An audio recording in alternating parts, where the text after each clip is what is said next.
ಭೂಮಂಡಲದ ಮಡಿಲಲ್ಲಿ ವಸಂತಕಾಲದ ಛಾಯೆಯು ಆವರಿಸುತ್ತಿದ್ದಂತೆ ಹಬ್ಬ ಹರಿದಿನಗಳು, ಪ್ರಕೃತಿಯ ಪರಿವರ್ತನೆ ಹೀಗೆ ಪ್ರತಿಯೊಂದು ಹಂತದಲ್ಲೂ ಹೊಸತನ, ಹೊಸ ಕಳೆ ಹಾಗೂ ಹೊಸ ಸಂಭ್ರಮವನ್ನು ಕಾಣುವಂತಹ ದಿನಮಾನಗಳು ಪ್ರತಿ ವರ್ಷ ವಸಂತಕಾಲಕ್ಕೆ ಅನುಗುಣವಾಗಿ ಬರುವಂಥದ್ದು ನಾವೆಲ್ಲರೂ ಮನಗಂಡಿರುವಂತಹ ಸಂಗತಿಯಾಗಿದೆ.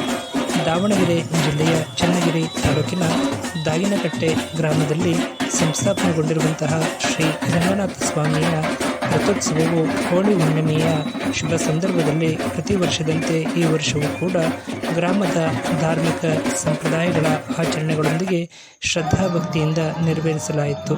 ಶ್ರೀ ರಂಗನಾಥ ಸ್ವಾಮಿ ಹಾಗೂ ದಾಗಿನಕಟ್ಟೆ ಗ್ರಾಮದಲ್ಲಿ ಪ್ರತಿಷ್ಠಾಪನೆಗೊಂಡಿರುವಂತಹ ಇತರ ಪರಿವಾರ ದೇವರುಗಳ ಸಮಕ್ಷಮದಲ್ಲಿ ಭಾಗವಹಿಸಿದಂತಹ ಸರ್ವ ಭಕ್ತ ಬಾಂಧವರು ಹಾಗೂ ನಾಡಿನ ವಿವಿಧೆಡೆಗಳಿಂದ ಬಂದು ಭಾಗವಹಿಸಿ ಪೂಜೆಯನ್ನು ಸಮರ್ಪಿಸಿ ದೇವರ ದರ್ಶನವನ್ನು ಪಡೆಯಲು ಪಾತ್ರರಾದಂತಹ ಸಮಸ್ತ ಭಕ್ತ ಸಮೂಹದ ಸಮ್ಮುಖದಲ್ಲಿ ಶ್ರೀ ರಂಗನಾಥ ಸ್ವಾಮಿಯ ರಥೋತ್ಸವವು ಯಶಸ್ವಿಯಾಗಿ ನೆರವೇರಿತು. ಗ್ರಾಮದ ದೇವಸ್ಥಾನದ ಆಡಳಿತ ಮಂಡಳಿಯವರು, ಅರ್ಚಕರು ಹಾಗೂ ಮುಖಂಡರೆಲ್ಲರೂ ಪಾಲ್ಗೊಂಡು ಸಾಂಪ್ರದಾಯಿಕ ಪೂಜಾ ವಿಧಿಗಳನ್ನು ಶ್ರದ್ಧಾಭಕ್ತಿಯಿಂದ ನೆರವೇರಿಸಿದರು.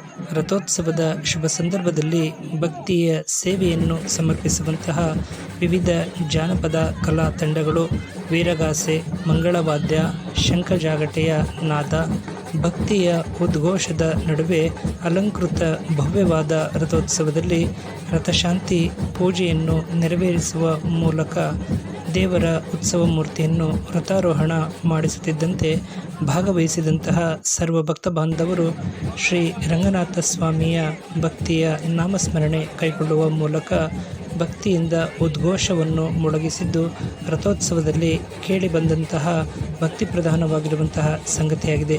ಸರ್ವ ಭಕ್ತ ಬಾಂಧವರು ತಮ್ಮ ಗ್ರಾಮದ ಹಾಗೂ ತಮಗೆ ಬಂದಿರುವಂತಹ ಕಷ್ಟ ಕಾರ್ಪಣ್ಯಗಳು ನಿವಾರಣೆಯಾಗಿ ಭಗವಂತನ ಅನುಗ್ರಹ ಅನವರತವು ದೊರೆಯಲೆಂದು ಭಕ್ತಿಯಿಂದ ಕೈಮುಗಿದು ಪ್ರಾರ್ಥಿಸುವ ಮೂಲಕ ಬಾಳೆಹಣ್ಣು, ಮೆಣಸು ಮಂಡಕ್ಕಿ ಭಕ್ತಿಯಿಂದ ಸಮರ್ಪಿಸಿ ಪರಿವಾರದ ಸರ್ವ ಭಕ್ತ ಬಾಂಧವರು ಸಂಭ್ರಮದಿಂದ ಭಾಗವಹಿಸಿದ್ದು ವಿಶೇಷವಾಗಿತ್ತು. ಸರ್ವ ಭಕ್ತ ಬಾಂಧವರಿಗೆ ರಥೋತ್ಸವವನ್ನು ವೀಕ್ಷಿಸಲು ಸೂಕ್ತ ವ್ಯವಸ್ಥೆಯನ್ನು ಕಲ್ಪಿಸಲಾಗಿತ್ತು. ದೇವಸ್ಥಾನದ ಆಡಳಿತ ಮಂಡಳಿಯವರು, ವಿವಿಧ ಸಂಘಟಕರು, ದೇವಸ್ಥಾನಗಳ ಪ್ರಮುಖರು ಒಳಗೊಂಡಂತೆ ಸರ್ವ ಭಕ್ತ ಬಾಂಧವರು ಶ್ರದ್ಧೆಯಿಂದ ಭಾಗವಹಿಸಿದ್ದು ವಿಶೇಷವಾಗಿತ್ತು. ನಮ್ಮ ಜ್ಞಾನವಾಣಿ ಕೊಳಗಟ್ಟೆ ಯೂಟ್ಯೂಬ್ ಚಾನಲ್ಗೆ ನಮ್ಮ ಆಪ್ತರು ಸಮರ್ಪಿಸಿರುವಂತಹ ಚಿತ್ರಪಟಗಳು ಹಾಗೂ ದೃಶ್ಯಾವಳಿಗಳನ್ನು ಆಧರಿಸಿ ರಥೋತ್ಸವದ ಸಂದೇಶವನ್ನು